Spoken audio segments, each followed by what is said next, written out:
விநாயகர் இன்றும் உயிர் வாழ்வதற்கான 4 ஆதாரங்கள். முதல் ஆதாரம் விநாயகரோட கால்பாதம் இருக்கும் திருச்சி மலைக்கோட்டை. எத்தனை பேருக்கு தெரியும் திருச்சி மலைக்கோட்டையில விநாயகரோட அந்த யானை கால்பாதம் இருக்குன்னு? இப்பவும் பார்த்தீங்கன்னா அந்த மலையில விநாயகரோட 2 கால்பாதங்கள் இருக்கு. அதை ரொம்பவே பாதுகாப்பான முறையில் தான் வச்சிருக்காங்க. மீதி இருக்கிற எல்லா கால்பாதமுமே அழிஞ்சு போச்சு. உலகத்தில் வேற எந்த இடத்துலையுமே விநாயகரோட கால்பாதமே கிடையாது. ரெண்டாவது, புவை விழுங்கும் விநாயகர். இந்த விநாயகர் சிலைக்கு பின்னாடி உண்மையாலுமே ஒரு விநாயகர் உயிர் வாழ்ந்துட்டு இருக்காருன்னா உங்களால் முடியுதா? அவர் கூட நீங்கள் டைரெக்டாக பேசவே முடியும். உங்களோட ஆசையும் வேண்டுதலையும் சொல்லிட்டு அந்த விநாயகரோட காதில் ஒரு பூவை சொறி வச்சிங்கன்னா விநாயகர் உங்க கூட பேசுவார். அதாவது அந்த பூவை உள்ளே இழுத்துப்பார்.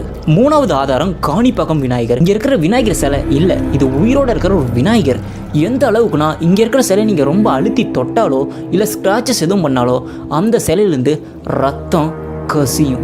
நாலாவது ஆதாரம் விநாயகரோட தலை வெட்டப்பட்டிருக்கும் பார்த்தீங்களா, அது உண்மையாலுமே நடந்த ஒரு சம்பவம் தான். இப்போவும் பார்த்தீங்கன்னா இந்த கோவிலில் விநாயகரோட தலை இல்லாமல் ஒரு முண்டமான ஒரு உடம்பு மட்டுமே இருக்கும். இதுதான் விநாயகரோட உண்மையான தலை இல்லாத உடம்பு.